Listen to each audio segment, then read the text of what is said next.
Unlike a lot of goods, like clothing or furniture, electricity can't be made ahead of time, packaged and shipped to retailers. It has to be generated to meet real-time demand.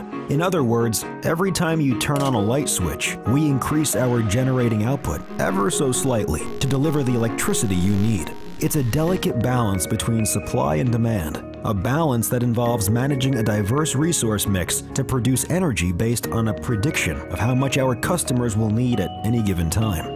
Not only are we thinking about today's usage, we're also forecasting tomorrow's as well, so we can make investments in generation and distribution based on where we believe energy consumption will be 5, 10, even 20 years from now. For example, we anticipate adding nearly 100,000 customers to our service area by the year 2021, bringing with them a 1.6% annual growth in electricity demand.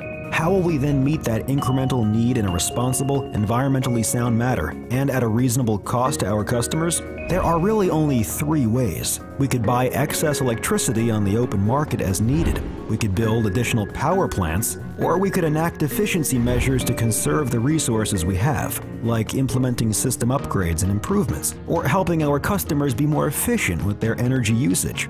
The right answer isn't always clear, so we obtain input from customers, consumer advocates, universities, utility peers, and both state and federal agencies to help us make the most informed decisions possible. Every 2 years, we develop a plan for the future, a roadmap for meeting customer demand while balancing costs, reliability, and renewable energy requirements. It's a big job, but it's the kind of challenge that, for 125 years now, has shaped the character of our company and led to some of the most innovative thinking in the industry.